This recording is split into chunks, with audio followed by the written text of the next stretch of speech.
supervisi akademik.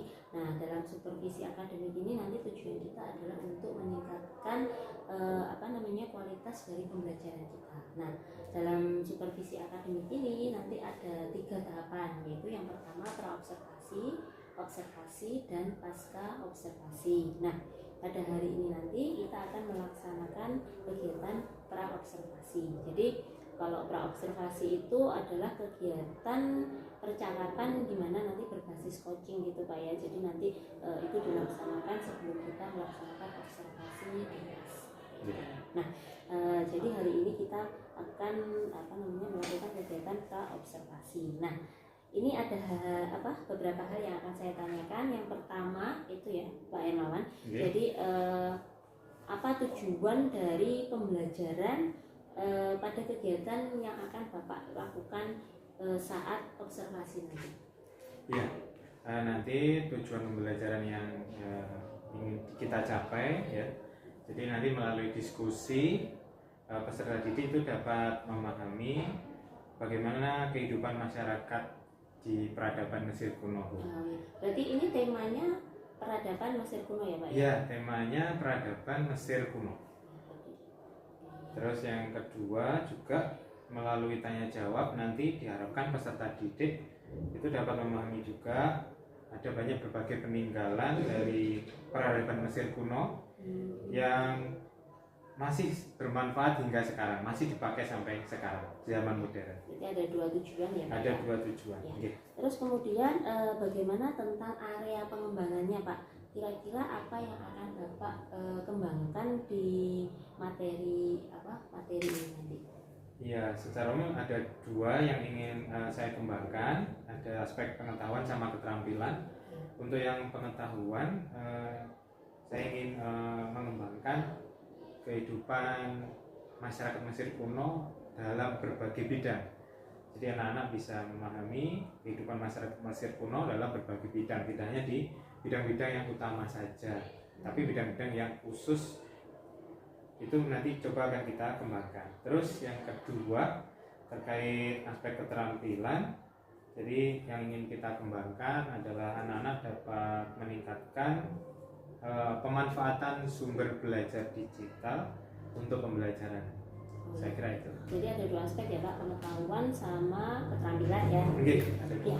Terus nanti untuk RPP-nya Bapak, yang nanti itu strategi pembelajarannya seperti apa yang akan Bapak lakukan? Untuk RPP kaitan dengan strategi pembelajaran, ada beberapa hal juga. Yang pertama pembelajaran diferensiasi. Terus yang kedua peningkatan kompetensi sosial emosional peserta didik. Oh ya, jadi ada 2 ya, penerapan pembelajaran diferensiasi sama kompetensi sosial emosional. Ya. Terus untuk model pembelajarannya bagaimana Pak? Model pembelajarannya nanti insya Allah kita akan pakai discovery learning sama dipadukan dengan game interaktif. Jadi game based learning juga. Terus untuk metodenya nanti apa Pak yang akan dilakukan? Untuk metodenya ada 3 yang utama. Yang pertama ceramah, terus yang kedua diskusi kelompok, sama yang ketiga tanya jawab. Oh ya, ada 3 ya berarti, ceramah, diskusi, dan tanya jawab. Kemudian untuk medianya Pak, media yang akan Bapak siapkan di kelas nanti apa? Untuk medianya nanti saya akan siapkan PowerPoint, kemudian LKPD bersama dengan lembar observasi dan lembar penilaian. Oh ya, berarti ada PowerPoint, LKPD, dan lembar penilaian serta observasi ya Pak ya. Terus kemudian untuk pelaksanaan visitasinya Bapak nanti kira-kira hari apa Pak? Untuk pelaksanaan visitasi insya Allah nanti hari Rabu, jamnya jam ketiga 4 di kelas 11.9 Bu. 11.9 ya? 11.9. Berarti hari Rabu jam 3.4 di kelas 11.9. Jadi nanti selanjutnya kita nanti akan melakukan kegiatan observasi ya Pak ya. Kemudian dalam kegiatan observasi itu nanti juga akan saya lihat bagaimana pelaksanaannya apakah sudah sesuai atau belum. Kemudian nanti kita setelah kegiatan observasi nanti ada percakapan pasca observasi ya. Ya, Ya Pak ya. Jadi nanti setelah pasca kegiatan observasi nanti ada kegiatan pasca observasi seperti itu. Kemudian dari percakapan kita tadi Pak, kira-kira apa yang Bapak Hermawan dapatkan hari ini? Dari percakapan kita hari ini, saya dapat mengetahui ya apa saja yang perlu saya siapkan sebelum melakukan kegiatan visitasi. Ya, baik Pak. Saya kira mungkin cukup sekian ya Pak percakapan kita hari ini. Nanti kita bisa dilanjutkan pada kegiatan observasi hari Rabu. Ya, terima kasih sebelumnya. Assalamualaikum warahmatullahi wabarakatuh. Waalaikumsalam warahmatullahi wabarakatuh. Sebelum kita memulai pembelajaran hari ini, silakan salah satu untuk memimpin berdoa. Di tempat duduk siap gerak. Berdoa mulai.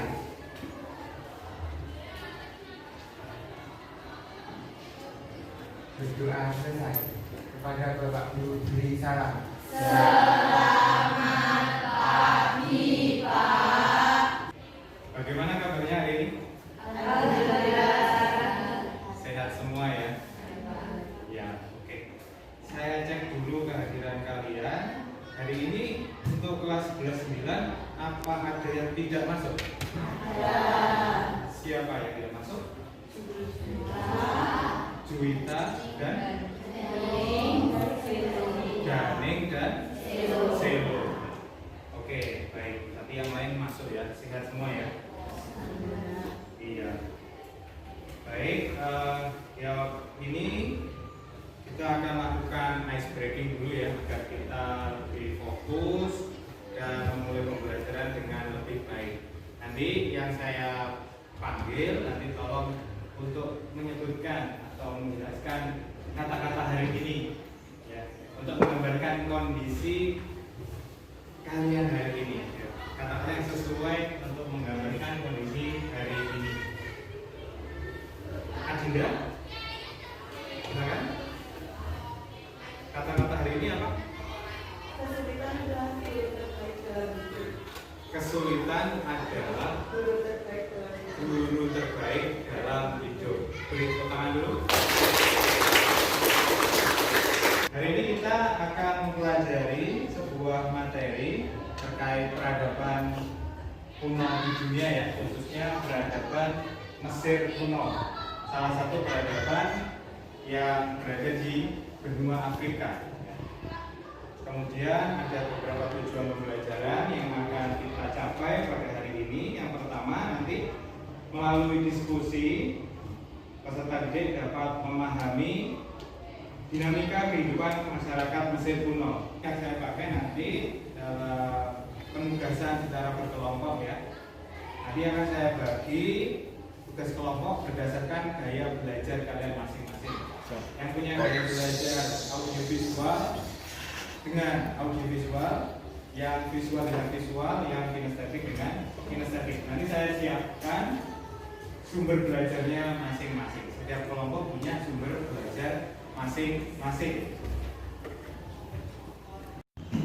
Oke, jadi kelompok 1 silahkan melihat tayangan video terkait peradaban Mesir kuno. Silahkan di play dari YouTube. Untuk kelompok 3 saya sudah siapkan lembar kerja khususnya berbentuk puzzle. Puzzle itu saya buat dari website Puzzle Maker, terus saya print out. Setelah ini silakan dikerjakan menurut petunjuknya ya. Di situ sudah ada petunjuknya. Ada 2 puzzle. Satu mencari jalan keluar, terus puzzle yang kedua mencari kata-kata penting. Ini kelompok 1 ingin menyampaikan hasil diskusi dari kelompok kami tentang dinamika kehidupan Mesir kuno, yaitu kehidupan Mesir kuno sangat dipengaruhi oleh Sungai Nil yang menjadi sumber utama air dan tanah subur bagi pertanian. Masyarakatnya dibagi dalam hierarki sosial yang ketat dengan Firaun di puncak sebagai pemimpin yang dianggap.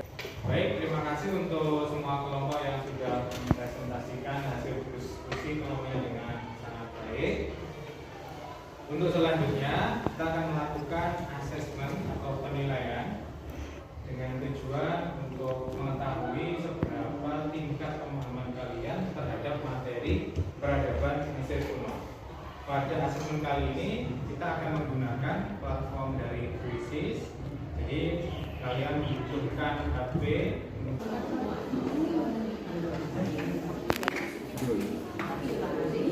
Kita mendapatkan pengetahuan tentang bagaimana cara mengawetkan mayat pada peradaban Mesir kuno yang masih berguna hingga saat ini.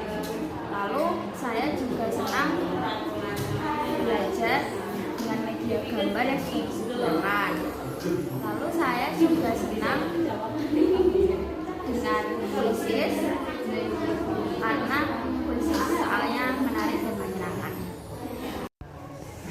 Baik, terima kasih atas partisipasi dan kerjasama kalian semua dari serangkaian kegiatan hari ini. Tadi dari berkelompok, kemudian presentasi sampai mengerjakan evaluasi soal menggunakan platform Quizzes. Kita akhiri pembelajaran hari ini. Jangan lupa pekan depan kita lanjutkan ke materi berikutnya, yaitu peradaban Asia kuno, khususnya di Cina kuno. Ya. Saya akhiri dulu pembelajaran kita hari ini. Terima kasih. Assalamualaikum warahmatullahi wabarakatuh. Waalaikumsalam warahmatullahi wabarakatuh.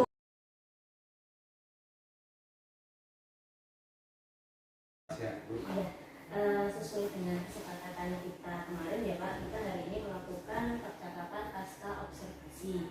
Nah, dalam kegiatan pasca observasi ini kan kita sama-sama mengevaluasi tentang kegiatan observasi pembelajaran yang dilakukan kemarin. Nah, dari percakapan pasca observasi hari ini nanti kita akan ada beberapa pertanyaan. Jadi untuk yang pertama itu yang mau saya tanyakan, bagaimana perasaan Bapak ketika kegiatan observasi kemarin? Pada awalnya tegang, tapi secara berangsur-angsur perasaan itu mulai hilang karena saya sudah menerapkan prosedur dalam pembelajaran. Ya, terus kemudian untuk area pengembangannya Pak, apa area pengembangan yang ingin Bapak kembangkan pada waktu observasi kemarin? Kemarin itu saya ingin mengembangkan pembelajaran diferensiasi, kemudian integrasi dengan KSE, kemampuan sosial emosional, dan penerapan budaya positif kepada anak. Terus untuk tahapannya Pak, apa yang tahapan yang sudah Bapak lakukan di kelas pada waktu observasi? Tahapannya yang pertama saya sudah menetapkan tujuan pembelajaran, kemudian saya juga sudah menyiapkan berbagai bahan ajar atau media pembelajaran yang disesuaikan dengan karakteristik siswa. Terus dari area pengembangan tadi ya yang Bapak sebutkan itu, kira-kira sejauh mana pengembangan tersebut sudah dilakukan? Secara umum pengembangannya sudah cukup bagus. Memang ada beberapa kekurangan, nanti bisa dilihat. Terus untuk kekurangannya Pak, kekurangannya apa yang Bapak lakukan yang Bapak rasakan dari kekurangan itu apa? Menurut saya memang ada sebagian siswa itu yang masih kurang aktif dalam pembelajaran, dalam diskusi, dalam presentasi, dan lain-lain. Jadi kesimpulannya dalam pembelajaran itu memang ada beberapa anak yang memang masih kurang aktif gitu ya, meskipun sebagian besar juga sudah aktif gitu ya. Iya. Terus kalau menurut Bapak kenapa permasalahan itu bisa terjadi? Saya analisa permasalahan itu bisa terjadi karena pertama ice breaking yang saya lakukan mungkin kurang memberikan apa istilahnya, kurang variatif atau variasinya sudah ada tapi kurang memberikan apresiasi kepada siswa atas usaha sama hal-hal yang telah mereka lakukan.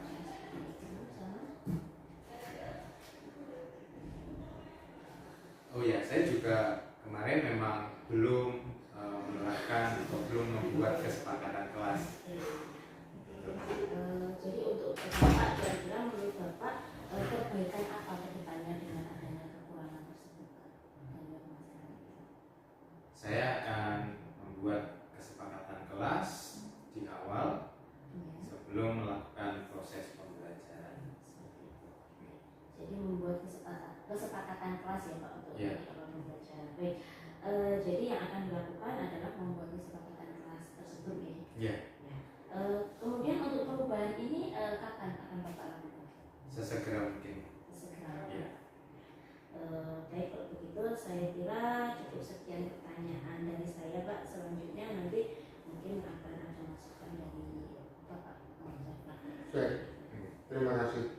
Dari percakapan Bapak Ibu sekalian, saya bisa nangkap bahwasanya pembelajaran untuk dasar untuk PI 5 ini kan ada pembelajaran berdifferensiasi, kemudian ada namanya emosional ya, KSI itu, kemudian dari saya tangkap itu dari hasil pasca observasi itu kan yang bersangkutan belum melakukan disiplin, terutama untuk pembuatan disiplin itu adalah kesepakatan kelas itu adalah kesepakatan pembelajaran ini berjalan kayak apa gitu maksudnya. Karena apa? Anak sekarang itu kalau nggak kesepahaman seperti itu kadang-kadang sakar begini semua gue contoh sebesar ini. Kalau ada guru ngajar main habis sendiri, maka kesepakatan kelas yang kita harus bikin seperti apa? Ada regulasi penggunaan boleh pembelajaran nggak dipakai, nanti kan sudah untuk musim-musim silahkan, dan itu kan kesepakatan kelas. Kemudian ketika kita guru itu berbicara, apa kesepakatan? Oh, bocah dia atau anak dia ini gimana? Sehingga nanti apa? Pembelajaran itu kalau kita bisa kita simpulkan berjalan sesuai dengan koridor kita, perencanaan itu bagaimana, kemudian pelaksanaan bagaimana. Dan tetap bagaimanapun saya apresiasi dengan berbaik bagus, sehingga apa ya? Kedepannya itu pembebasan itu terus dilakukan. Jangan kendor. Ini bukan GP atau GP, jangan pandang itu. Kita guru, misalnya GP, guru biasa, guru GP ya, jangan berbagi ilmu. Walaupun satu orang itu yang mendapat ilmu, karena disebarkan menjadi baik. Hanya orang lima guru GP tapi nggak disebarkan menjadi baik. Si total pembebasan bagus, satu lokal guru GP itu bagus, pembebasan semuanya bagus. Ya, itu sih versi yang perlu saya sampaikan ke teman-teman. Kemudian